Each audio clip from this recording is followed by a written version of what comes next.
bienvenue à tous ceux qui nous rejoignent aussi sur Internet, qui suivent notre culte en direct ou qui réécouteront, regarderont plus tard le message de ce matin.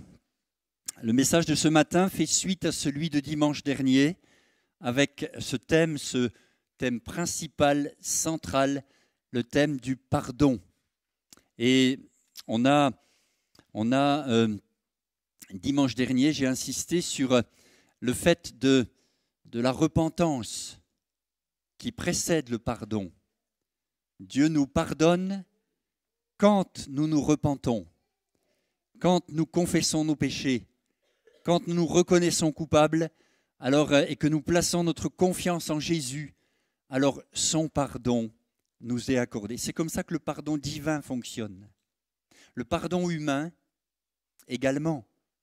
Et j'ai insisté la dernière fois, mais je n'ai pas fini l'enseignement, mais j'ai insisté la dernière fois sur la nécessité pour l'offenseur de demander pardon.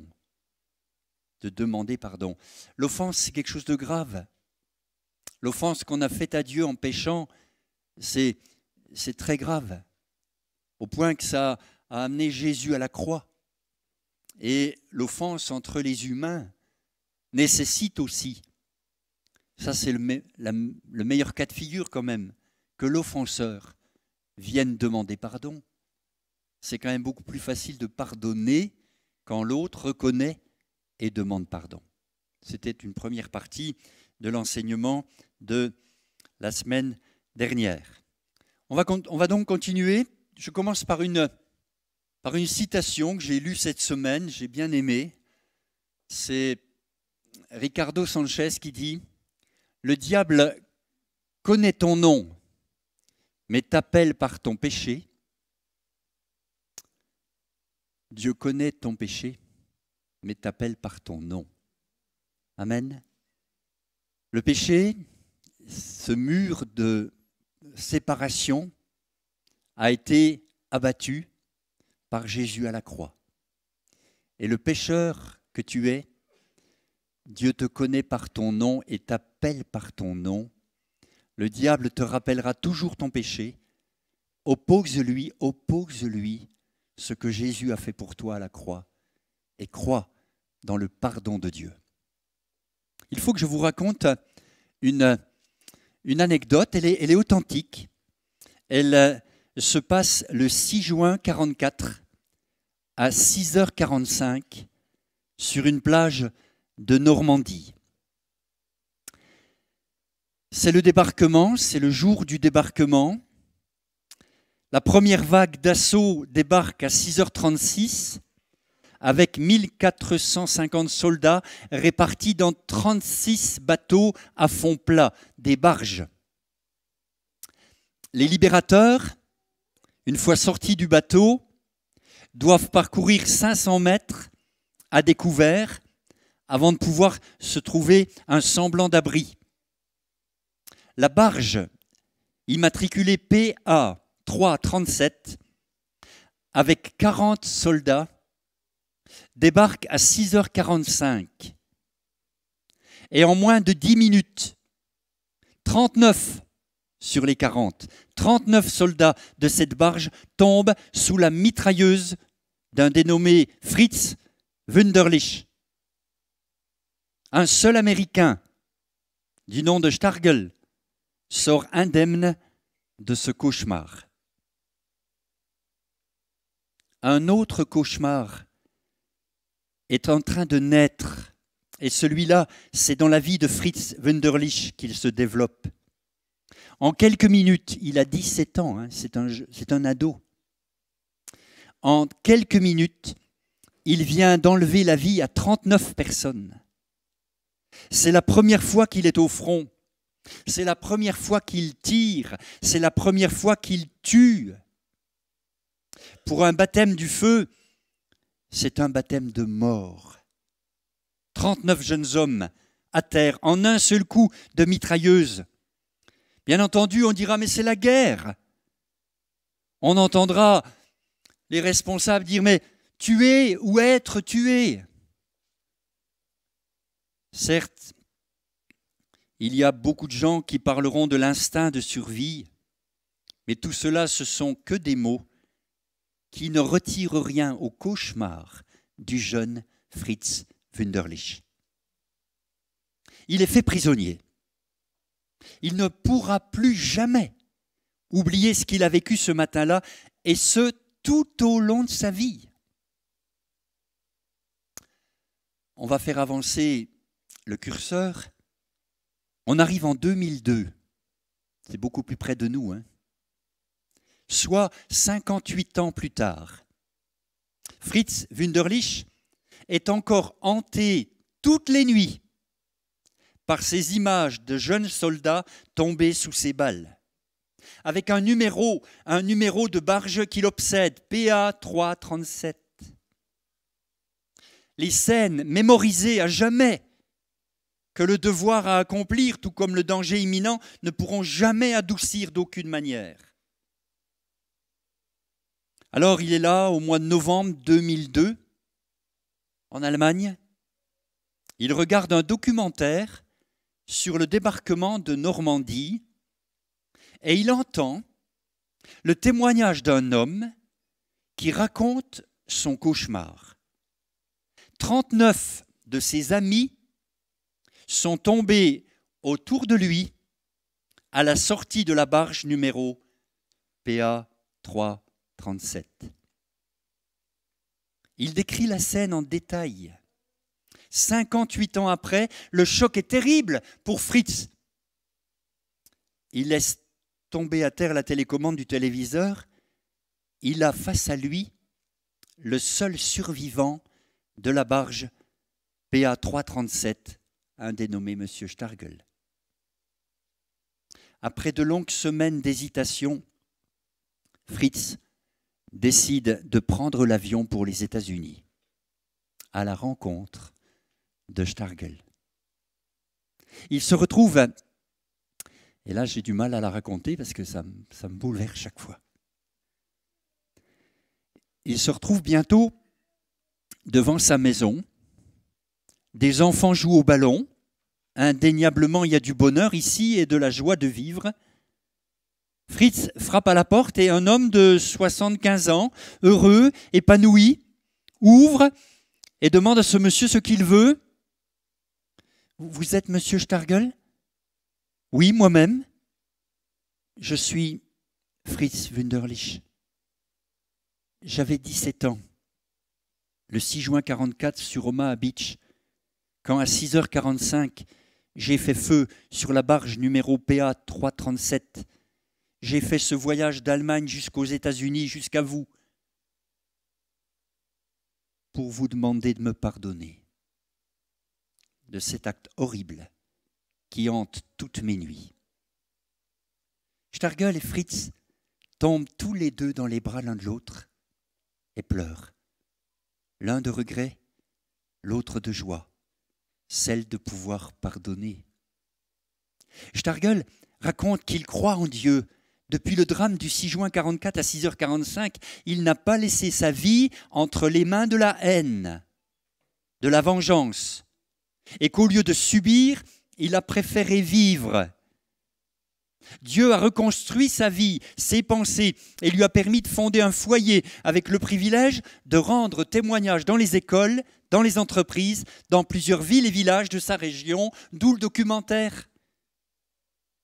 Stargel et Fritz se retrouvent depuis, chaque année, sur la plage en Normandie pour rendre hommage à leurs collègues disparus et renforcer les liens de l'amitié, là où il y a plus de, maintenant presque 80 ans, tous les séparés. Je terminerai avec une phrase d'un orateur chrétien qui disait ceci à propos du pardon. Le défi n'est pas de pardonner et d'oublier. Le véritable honneur se trouve dans la capacité de pardonner tout en continuant à se souvenir. Mais la blessure ne fait plus mal. Le pardon a apaisé les choses et on peut s'en souvenir, s'en nourrir de la haine ou, comme on va le voir, une colère à l'infini. Après avoir parlé de la nécessité de la repentance, j'aimerais maintenant qu'on parle du pardon et de la colère. Alors, j'ai parlé de la colère il y a quelques semaines déjà. On va en reparler un peu, mais je vais aller un peu plus loin encore. Est-ce que c'est normal? C'est une question et je vous demanderai de répondre dans votre cœur. Est-ce que c'est normal quand on vous fait une injustice, quand on vous offense, d'éprouver de la colère?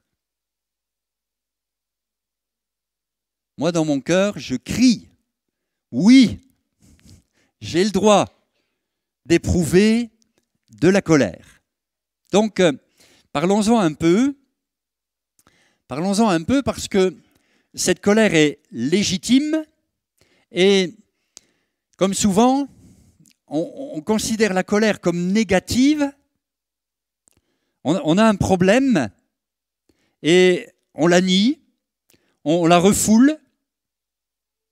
Faute de la tourner contre notre offenseur, ce qui serait juste, normal et sain, on la retourne contre nous-mêmes.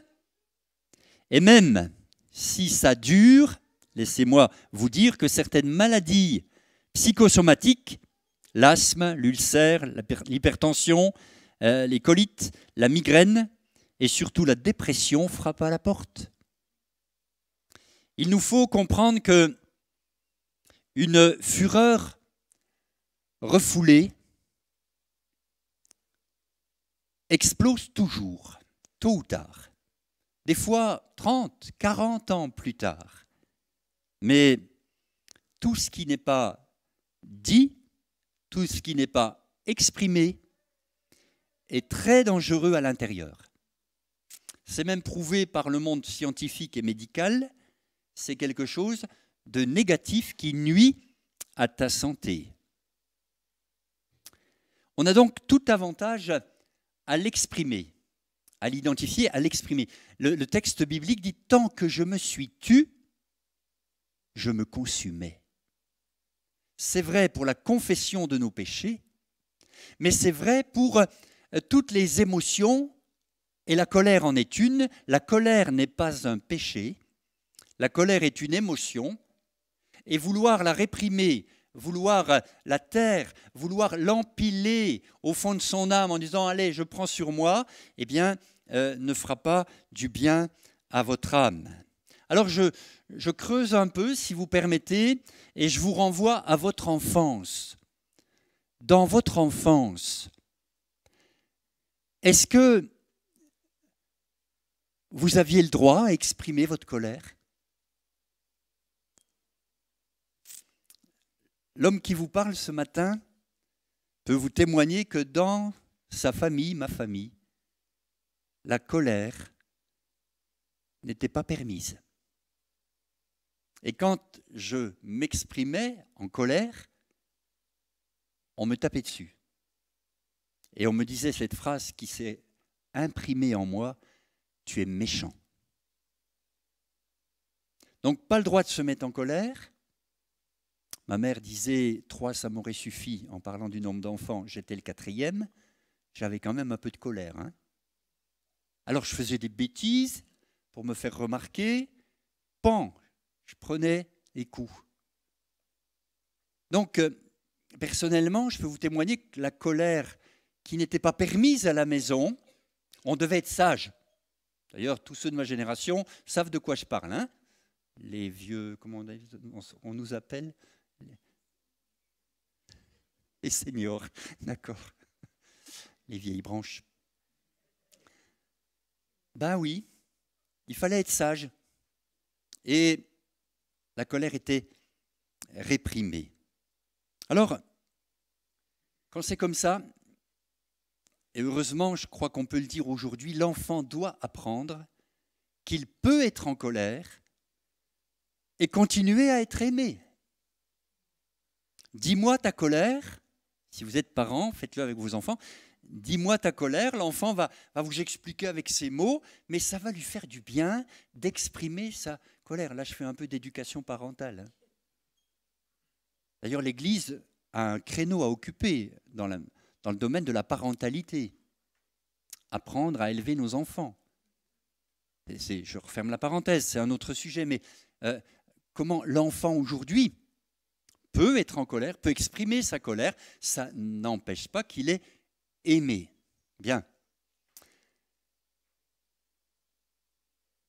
Je l'ai dit, quand nous subissons une injustice, est-ce qu'on avait le droit à la colère, à l'indignation, avant d'accorder le pardon? Question. Alors la colère dans la Bible, on le sait, je vous l'ai déjà dit, je vais passer rapidement.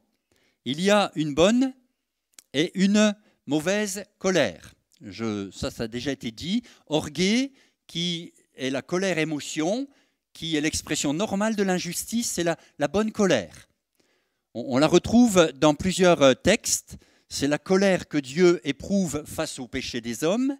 C'est l'indignation de Jésus envers les pharisiens au sujet de l'endurcissement de leur cœur après une guérison un jour de sabbat. Il y a beaucoup de textes, la parabole des invités, où le maître de la maison est fâché en l'absence des invités.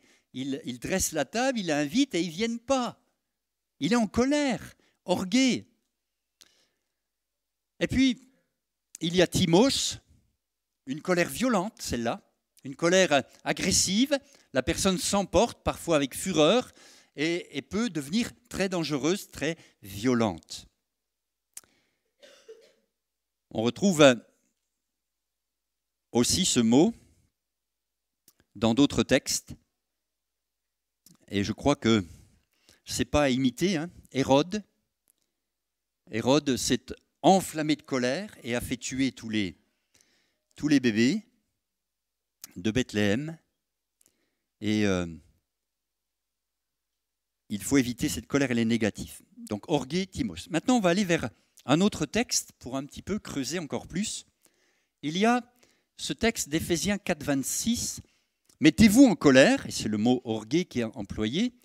Ne péchez point, que le soleil ne se couche pas sur votre colère. Et là, le mot colère, c'est encore un autre mot. Parorgismos, et c'est littéralement la colère qui couve.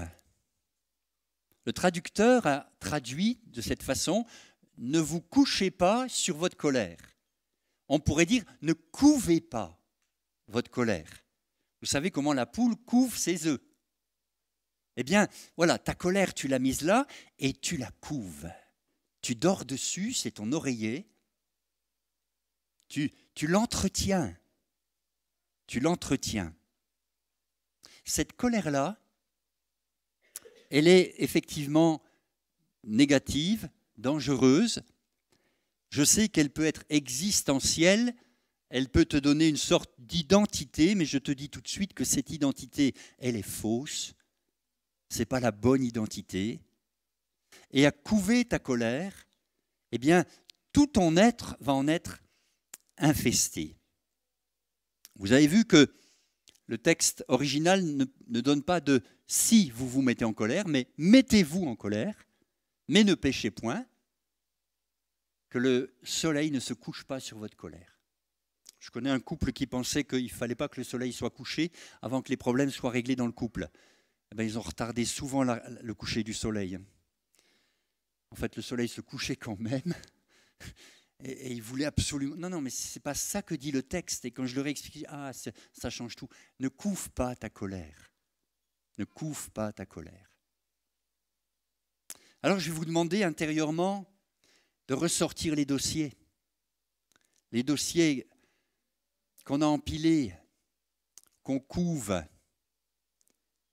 On dit que la vengeance est un plat qui se mange froid.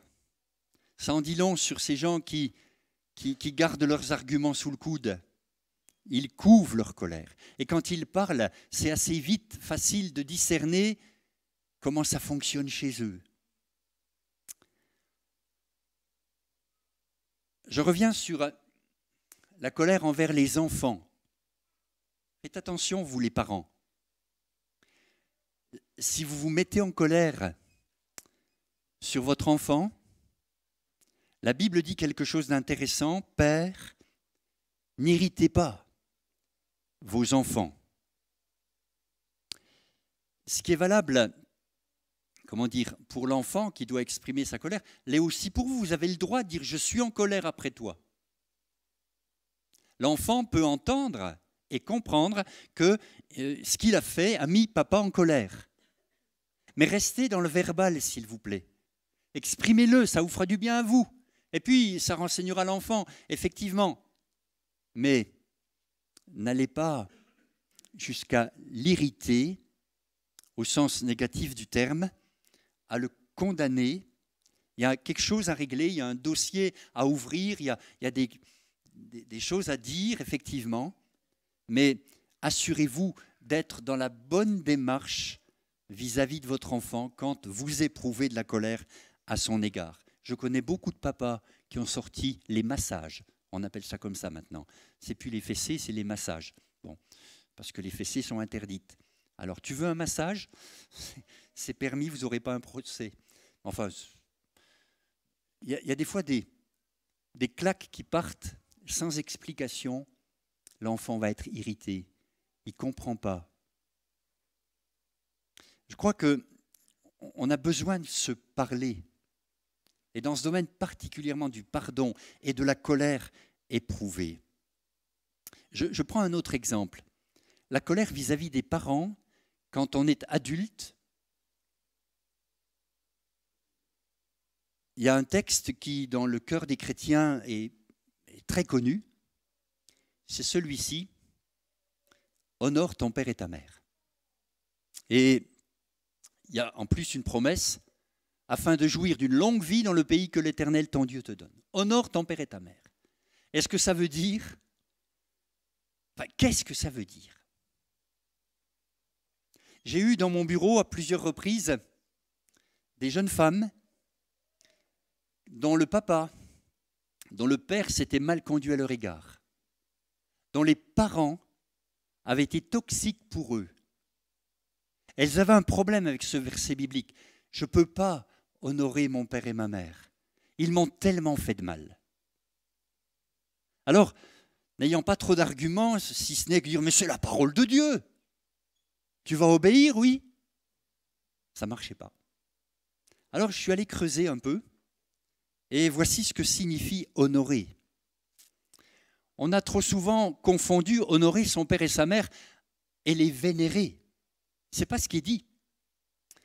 Le terme hébreu employé, c'est kabed, qui a pour sens littéral donner du poids, évaluer le poids, sous-peser l'influence, l'impact. C'est quand même différent, non? C'est un rabbin, philosophe aussi, contemporain, qui dans son livre Les 10 commandements, écrit que honorer, c'est le poids accordé. Quel poids tu accordes à ton père et à ta mère? Honorer son père et sa mère, c'est donner, reconnaître le juste poids de l'éducation reçue, c'est-à-dire faire une évaluation critique et reconnaître ce qui a été bon, moins bon, voire carrément mauvais. Eh bien, la jeune femme qui était dans mon bureau et qui avait un problème avec ce verset, elle n'en avait plus là. Elle dit, ah bon, je peux évaluer le poids, l'impact que ça a eu sur ma vie. C'est ça, honorer? Oui, on va honorer ton père et ta mère. C'est une autorisation à faire le bilan. Et dans un bilan, il y a le colonne actif et la colonne passif. Il y a le plus et il y a le moins. On a tous hérité de nos pères, de nos parents, une vaine manière de vivre. Et cet héritage, si tu l'évalues, si tu en évalues l'impact, ta vie va se prolonger. Parce que en faisant le bilan, en voyant ce qui était bon, merci Seigneur pour ce qui était bon, et en voyant ce qui n'était pas bon, tu vas pouvoir corriger et prolonger tes jours. C'est donc une porte vers la liberté que c'est ce verset d'honorer son père et sa mère, d'évaluer l'impact. Quand tu penses à ton père et à ta mère, aujourd'hui, est-ce que tu as encore de la colère à leur égard? C'est peut-être normal, mais On le verra, on ne reste pas bloqué là-dedans. Et commencez à faire le bilan. Je peux vous accompagner dans le bilan. Vous verrez, c'est très intéressant. Et on commence à comprendre, on dit tel père, tel fils, hein, telle mère, telle fille, etc. On comprend comment dans les gènes, dans l'ADN, les choses sont passées et nous ont été transmises et comment souvent on se débat avec ça. J'étais converti, j'étais baptisé d'eau, baptisé du Saint-Esprit, j'étais appelé au ministère, je servais le Seigneur et je découvrais dans mon cœur des choses qui étaient chez mon père, des défauts, et ils étaient chez moi. Et j'étais prompt à dire chez mon père, c'était pas bien, et puis je le trouvais chez moi. Vous savez, il faut analyser, il faut évaluer, il faut sous-peser l'impact que vos parents ont eu sur vous. Ça explique bien des choses dans votre façon de vous comporter aujourd'hui. Et la foi et la parole de Dieu et le Saint-Esprit se mettront ensemble pour vous aider dans ce chemin-là. C'est un chemin qui prolonge les jours, c'est un chemin qui prolonge la vie. Ce n'est pas faire le procès des parents, c'est évaluer juste l'impact qu'ils ont eu sur nous. Et ne venez pas dire que papa était parfait, hein, que maman était parfaite, hein, parce qu'on a tous hérité de nos pères une vaine manière de vivre. Donc, j'aime profondément mes parents. On a souvent parlé, on s'est quittés, puisqu'ils sont décédés maintenant, on s'est quittés pleinement pardonnés les uns les autres.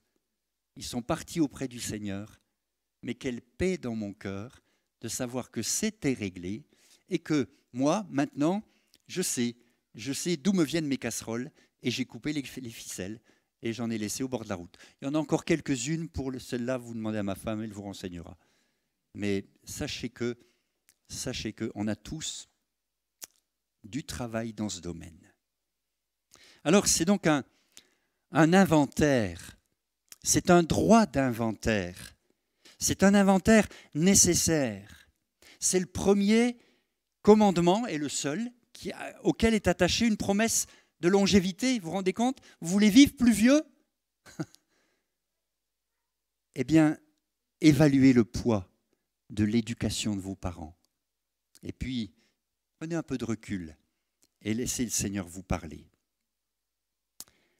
Si la personne est donc capable de porter un regard critique, d'évaluer le positif et le négatif, ce qu'il a reçu de bon, voire de moins bon ou de mauvais, de son père et de sa mère, et d'en voir les conséquences dans sa propre vie afin d'en corriger l'impact, alors ces jours seront prolongés. Maintenant, j'avance. Hein.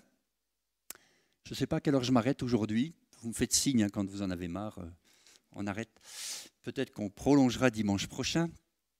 Mais je trouve que ça vaut le coup quand même d'aller au fond des choses, non? De comprendre ce que dit la parole. Et cette parole-là, je l'aime parce que je la comprends. Je la crois parce que je la comprends. Alors on reste sur le pardon et la colère et je vais parler de ceux qui restent prisonniers de la colère. Il y en a.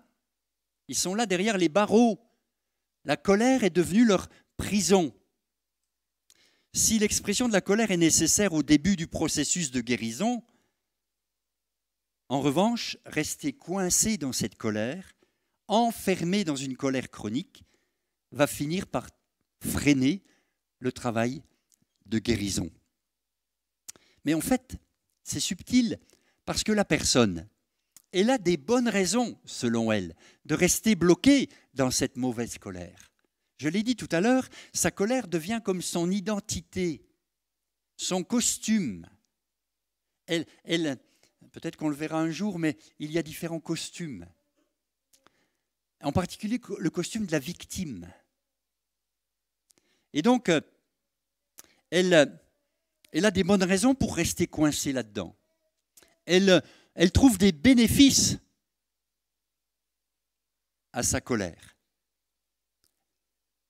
Par exemple, on pourrait dire que ça lui donne l'impression de tenir la situation.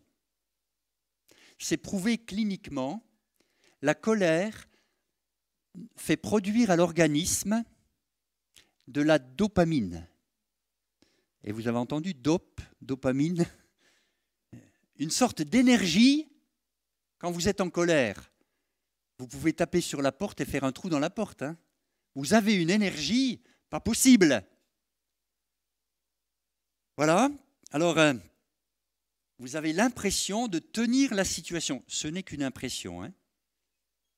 Elle a aussi l'impression de se protéger ainsi, de se sentir moins vulnérable. Ah, c'est sûr que quelqu'un qui est en colère, on ne l'approche pas facilement, hein, des fois qu'on prenne un coup.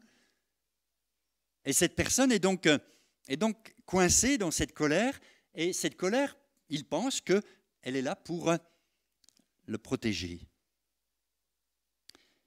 Elle lui sert d'argument pour affirmer qu'elle a raison, mais ce qui vaut mieux affirmer avoir raison ou parvenir à un mieux-être. Si tu restes coincé dans ta colère, si tu répètes à l'envi « j'ai raison, j'ai raison, j'ai raison », tu essayes de convaincre le monde entier, mais tu restes coincé dans ta colère. Finalement, c'est une prison. Alors, tu as l'impression, oui, d'avoir raison, mais il y a mieux, s'il te plaît, il y a mieux. Ne reste pas coincé. Tu te raccroches, grâce à la colère, tu te raccroches à ton rôle de victime.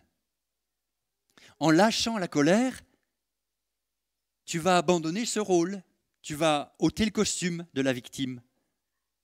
Et tu verras que ça fait du bien. Et puis surtout, la colère permet à celui qui reste coincé d'éviter d'assumer la responsabilité de ce qui se passe dans son cœur. Regarde bien dans ton cœur. Certes, ta colère est justifiée par l'offense qu'on t'a faite, mais ne reste pas coincé dans la colère. Dieu veut t'aider à dépasser ce stade. Et tu vas voir que c'est toi le responsable, je l'ai dit dimanche dernier, de la blessure, de la souffrance. Qu'est-ce que j'en fais? Est-ce que je la ressasse? Est-ce que je la couve? Ou est-ce que je la abandonne? Et c'est la suite, je la donne. J'ai dit dimanche dernier qu'il n'y a pas de pardon sans repentance. Mais je sais ce que vous avez pensé dans votre cœur. Et quand l'offenseur ne demande pas pardon, qu'est-ce que je fais, pasteur? Hein, c'est ça. Vous avez pensé. Parce qu'il y a beaucoup de situations où l'offenseur ne viendra pas vous demander pardon, et peut-être jamais. D'ailleurs, peut-être qu'il est mort. Je vous raconte l'histoire de cette infirmière. C'est dans l'église de Valence, une jeune femme, intelligente, chrétienne, engagée, servant le Seigneur, avec son mari. Vraiment une belle famille. Et puis, m'entendant parler de la sorte, elle m'a demandé rendez-vous, et puis on a parlé. Elle avait un problème avec sa grand-mère. Et sa grand-mère avait été vis-à-vis d'elle très injuste. Et dans son cœur d'enfant, je ne répète pas tout ce que j'ai dit, elle n'avait aucun droit, cet enfant, de dire « c'est pas juste ». Mais ça touchait pas seulement elle, mais aussi ses parents. La grand-mère a fait vraiment souffrir cette petite et ses parents. Elle m'explique tout ça, moi je tombe des nues, je ne pensais pas qu'entre chrétiens c'était possible. Si vous pensez que l'Église est parfaite, changez vite d'avis. Hein. Parce que dès que j'y suis rentré ce matin, elle n'est plus parfaite. Alors, elle m'explique aussi que sa mamie est décédée. Et je ne peux plus lui dire qu'il faut que l'offenseur se repente. Donc, laissez-moi compléter l'enseignement de dimanche dernier. Qu'est-ce qu'on fait avec les offenseurs qui ne se repentent pas ou qui ne peuvent plus se repentir parce qu'ils sont décédés? J'ai eu la pensée de lui dire d'écrire à sa grand-mère. Tiens, pasteur, on peut écrire aux morts. On ne peut pas poster la lettre, hein, parce que le facteur ne connaît pas l'adresse au cimetière. Hein. Et puis surtout, la grand-mère, elle ne lira jamais la lettre. Mais je voulais qu'elle sorte sur le papier tout ce qui était dans son cœur. Elle a sorti, il y en avait des pages et des pages et des pages. Elle m'a dit, ça m'a fait un bien fou de sortir, et voyez le geste, hein, ça soulage. Elle a sorti sur le papier tout ce qu'elle m'avait en partie raconté. Elle est revenue à l'entretien suivant avec la lettre. Elle m'a dit, qu'est-ce que je fais de la lettre maintenant? Écoutez la suite. Vous savez, quand la personne offensée a un dossier entre les mains et que celui qui lui a donné ce dossier, qui l'a offensé, ne veut pas en reconnaître la paternité, l'offensé ne peut pas le garder. Cela l'empoisonne. Donne le dossier à Dieu. Et cette jeune femme, elle a pris la lettre, elle l'a lue devant Dieu dans mon bureau, puis ensuite, elle l'a chiffonnée, et comme je disais souvent que mon bureau est une poubelle, elle l'a jetée à la poubelle. Et elle est repartie sans la lettre, légère. Et elle avait remis le dossier à Dieu. C'est une démarche que moi je n'appelle pas le pardon, même si ça fait aussi partie de la doctrine sur le pardon. Mais la Bible dit, laisse la colère, abandonne la fureur, et j'appelle ça lâcher prise finalement.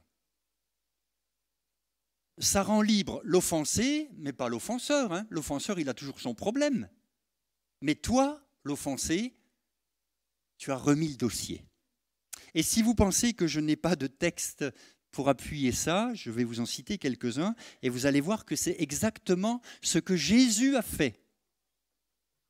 C'est l'apôtre Pierre qui l'écrit comme ça dans 1 Pierre 2, 23. « Insulté, injurié, il ne rendait pas l'injure, mais il s'en remettait à Dieu. » S'en remettre à Dieu. Je remets à Dieu. Regardez l'apôtre Paul, un certain Alexandre le forgeron lui a fait beaucoup de mal, quand il écrit ça dans 2 Timothée 4, 14 et 15. Alexandre m'a fait beaucoup de mal, je te conseille de te mettre à l'abri de cet homme. Et Paul ajoute, le Seigneur lui rendra selon ses œuvres. Mais Paul, la vie de Paul n'a pas été envenimée, empoisonnée par un dossier non remis. Et j'encourage ce matin tous ceux dont l'histoire raconte que l'offenseur ne viendra pas ou ne viendra jamais. Et je leur dis, ce dossier, remets-le dans les mains du Seigneur. Remets-le dans les mains du Seigneur. Exprime ta colère à Dieu et remets le dossier à Dieu. Parce que c'est important que cette énergie, vous savez, des gens blessés, il y en a eu, si on fait un peu d'histoire, j'en cite qu'un, je cite Martin Luther King. Alors, exemple de Jésus, il remettait sa cause entre les mains du juste juge. Exemple de Paul, le Seigneur lui rendra selon ses œuvres, garde-toi aussi de lui. Je prends l'exemple de Martin Luther King. Est-ce qu'il y a un Afro-Américain qui n'a pas été aussi blessé que lui? C'est la ségrégation. Les Noirs n'ont pas le droit de monter dans les bus des Blancs, ne peuvent pas aller à l'école avec les Blancs. C'est une période terrible et se lève Martin Luther King. Alors il peut être en colère, mais cet homme, c'est un pasteur aussi, hein, va utiliser son énergie dans du militantisme. Ça transforme l'énergie que te donne la colère, ça lui donne un canal, ça lui donne un sens, ça lui donne une existence qui va faire du bien à d'autres. Et pacifiquement, il va déclencher des marches aux États-Unis pour la liberté des Noirs. Il va tomber sous les balles, mais jamais il a sorti un revolver. Et je crois que c'est important que l'on puisse penser au militantisme, penser à utiliser cette énergie pour bénir d'autres, pour aider d'autres. Donc, je rappelle quand même que le repentir du coupable, pour que l'offensé puisse accorder le pardon, eh bien ce repentir est nécessaire. S'il reconnaît sa faute, pardonne-lui. Le texte commande à pardonner à celui qui se repent. La Bible ne dit jamais qu'il est question d'accorder le pardon inconditionnellement, sans la repentance. Voilà. Alors, si vous pensez que je suis tout seul à dire ça, moi j'ai des pères de l'Église qui le disent depuis longtemps. Saint Augustin, dans ses sermons, disait déjà qu'il n'incitait pas l'offensé à se rendre vers l'offenseur et lui pardonner si ce dernier refusait de se repentir, soit seulement prêt à le faire s'il le demande. C'est Saint Augustin. Plus près de nous, un auteur évangélique, un théologien évangélique bien connu, John Stott, appelle à pardonner autrui de la même façon que Dieu nous a pardonné. Or, souligne-t-il, c'est seulement lorsque nous nous repentons que Dieu nous pardonne. Et il y a des situations dans lesquelles il faut refuser le pardon à une personne jusqu'à ce qu'elle se repente. La vraie paix et le vrai pardon sont des trésors qui coûtent. Mais si l'offenseur ne vient pas, vous avez compris que moi, mon dossier, je ne le porte pas, je l'ai remis au Seigneur. Je voudrais encore, ça va, vous êtes encore un peu avec moi? On ne fera pas tout ce matin. Je voudrais encore vous parler de la différence entre pardon et réconciliation. Et vous expliquer une différence majeure. Le pardon efface la faute. La réconciliation supprime l'inimitié. Le pardon est un concept pénal ou juridique, proche de la justification. La réconciliation est une notion relationnelle. Tu peux avoir pleinement pardonné et ne pas être à nouveau copain-copain avec l'offenseur. La Bible sépare bien pardon et réconciliation, même si évidemment, pour se réconcilier, il faut passer par la case pardon. Mais c'est important de le souligner. Quand l'offenseur se repent, il va vouloir réparer. Il va vouloir rassurer l'offensé. Et vraiment être déterminé à ne pas recommencer. Et puis, l'offensé, lui, il a besoin d'un peu de temps pour voir si les fruits de la repentance sont là, quoi. On est d'accord? Donc, avec sagesse, avec équilibre, pardon et réconciliation vont se conjuguer avec un peu de temps. Faut-il renouer avec l'offenseur comme avant l'offense? Les limites de la réconciliation sont la prudence et le discernement. C'est vrai que on a besoin d'un espace vital personnel. On a besoin dans une vie affective et relationnelle d'avoir des limites et de s'aimer soi-même, se respecter soi-même pour ne pas laisser tout le monde venir piétiner ma vie. Donc, il y a un nécessaire discernement à avoir et une prudence tout à fait autant nécessaire. Je crois que ce temps de mise à l'épreuve va permettre à l'offenseur de montrer que sa repentance est sincère, va permettre à l'offensé de dire « bon, ok, je vois que tu as changé et on va pouvoir relationner, mais je le dis parce que je l'ai observé bien des fois, il y a besoin de temps pour que tout cela se mette bien en place. » Et puis, on va terminer par la réparation, enfin, terminer pour aujourd'hui, par la réparation. Réparation ou restitution, il faut vraiment l'envisager. Il faut vraiment l'envisager. Je trouve qu'on ne prêche pas assez sur la réparation.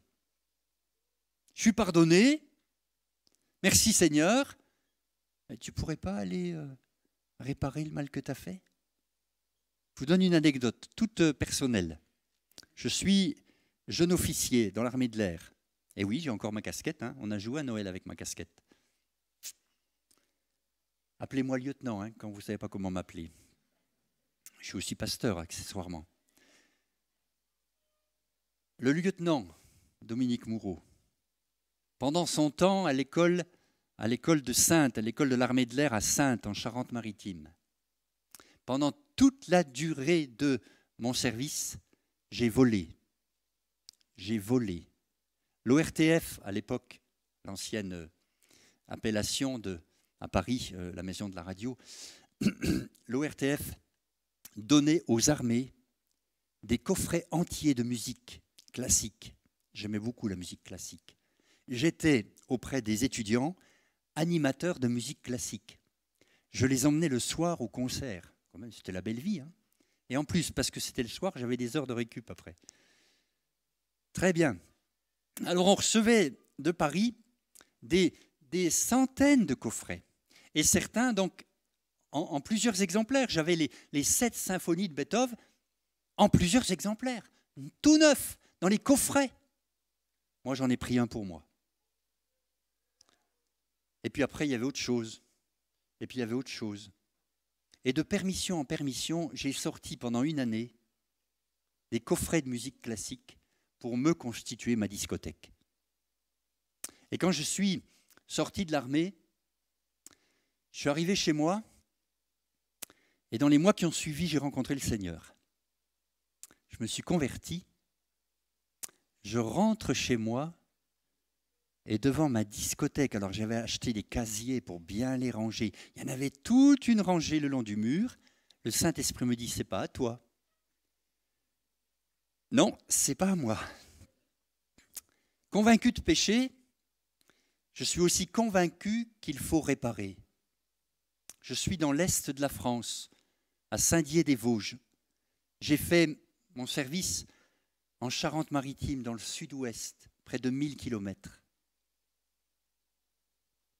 J'ai dit au Seigneur, je n'y touche plus, j'irai les rendre. Je n'avais pas les moyens de faire la route, je ne savais pas comment, mais la paix de Dieu, le pardon de Dieu m'était accordé. Je n'ai pas touché à ma discothèque. J'ai rencontré Noémie l'année suivante. On s'est mariés l'année d'après. On a eu beaucoup d'enfants. Non, ça c'est... Et comme voyage de noces, on a mis dans la voiture toute la discothèque. Enfin, ce n'était pas que le seul but du voyage de noces. Mais on est, dans la boucle qu'on a faite, on est passé à la base aérienne de Saintes, à l'école de l'armée de l'air, et devant mes responsables, qui m'ont tout de suite reconnu, j'ai rendu témoignage. Et ce n'était pas très glorieux, mon témoignage. Il consistait à dire simplement, je suis devenu chrétien et je viens vous rendre ce que j'ai volé. Ma femme tremblait. Ils vont t'arrêter, ils vont te mettre en prison et moi j'aurai plus de mari. Je dis, écoute, je fais ce que Dieu me dit de faire. Alors, le capitaine qui était là devant moi, il a décroché le téléphone. Il a appelé le lieutenant-colonel. Je suis passé d'un bureau à l'autre. Et plus on avançait, c'est comme dans les actes, hein, plus de Festus à Agrippa, d'Agrippa à César, je montais dans la hiérarchie. Et je donnais mon témoin. Je viens rendre ce que j'ai volé. Je suis un chrétien. Je viens réparer. Finalement, ça s'est terminé devant le boss, le colonel. Il avait un petit accent du sud comme ça. Et il me dit, vous ne seriez pas pentecôtiste, vous ? Parce que vous parlez comme mon voisin. Ah, je dis, mon colonel, Dieu vous cherche, vous. Hein? Dieu vous cherche. Si je ne suis pas le premier à vous témoigner, Dieu vous cherche. Mon colonel, vous pouvez appliquer toutes les sanctions que le règlement prévoit. Mais il n'en est pas question, enfin là j'ai perdu l'accent, il n'en est pas question, on va manger ensemble à midi. On est allé manger ensemble. Et j'ai inscrit ce jour avec une pierre blanche. Répare quand tu peux réparer. Ça te fera du bien. Et ça fera du bien aussi à tous ceux qui l'entendront. Pourquoi est-ce qu'on oublie la réparation ? Pourquoi est-ce qu'on oublie dans la doctrine du pardon de rappeler que la restitution, regarde, demandez à Akan, enfin lui on ne peut plus lui demander parce qu'il est sous terre, hein. Il a volé et il n'a pas reconnu. Il en est mort. Peut-être tu vas rentrer tout à l'heure chez toi et tu vas voir quelque chose qui n'est pas à toi. Tu l'as volé dans ton entreprise. Va le rendre. Va le rendre. Et dis-leur que tu te repens de l'avoir fait et que tu ramènes ce que tu as volé. Ça, c'est être chrétien. Ça, c'est la bonne doctrine du pardon. Pardon et réparation vont ensemble, comme pardon et réconciliation. Alors quand ce n'est pas possible, quand on ne peut pas rendre à celui qu'on a volé, moi, je pouvais encore aller rendre. L'armée, elle existe encore aujourd'hui. Hein.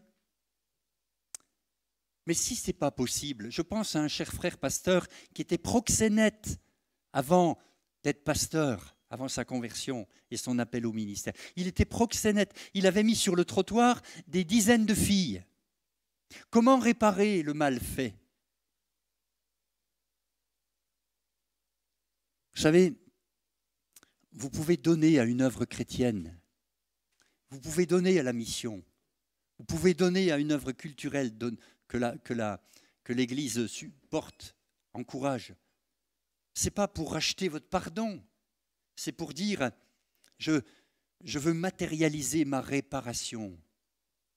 Alors, bien sûr, le pardon, le frère a été pardonné de tout ce qu'il a fait, mais il ne pouvait pas retrouver chaque fille pour réparer, puis le mal était fait. Mais je peux vous dire que son ministère, quand il témoignait de ce qu'il était et de ce qu'il était devenu, son témoignage faisait tellement de bien. Alors, demandez au Seigneur comment réparer.